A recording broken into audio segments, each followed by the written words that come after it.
అనేక మందికి సోకే ప్రమాదం ఉందని దర్యాప్తు అధికారి తెలిపారు. ఈనాడు సిఎస్ఆర్ కార్యక్రమం లక్ష్య క్రీడాకారిణి అయిన జీవాంజీ దీప్తి ప్రపంచ పారా ఛాంపియన్ గా అవతరించింది.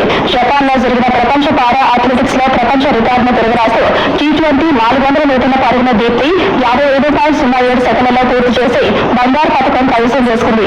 గతేడాది ప్యారిస్ లో అమెరికాకు చెందిన క్రీడాకారిణి బ్రెన్నా క్లార్క్ నమోదు చేసిన 55.12 సెకండ్ల రికార్డును దీప్తి బద్దలు కొట్టింది. ఈ విజయంతో ఆగస్టులో ప్యారిస్ లో జరిగే పారాలింపిక్స్ కు దీప్తి అర్హత సాధించింది. ఐసెల్ ఓనర్ 55.19, లాజాన్ షెలా 56.68 సెకండ్లలో పరుగు పూర్తి చేసి రజతం కాంస్యం కైవసం చేసుకున్నారు. ఆదివారం జరిగిన హీట్స్ లోనూ దీప్తి ఆసియా రికార్డు 56.18 సెకండ్లను అధిగమించి ఫైనల్ కు అర్హత సాధించింది. దేశంలో ఎంతో మంది క్రీడాకారులకు దీప్తి స్ఫూర్తిగా నిలిచిందని బ్యాడ్మింటన్ కోచ్ లక్ష్య మంటార్ పుల్లెల గోపీచంద్ అన్నారు. ప్రపంచ ఛాంపియన్ గా నిలవడం చాలా పెద్ద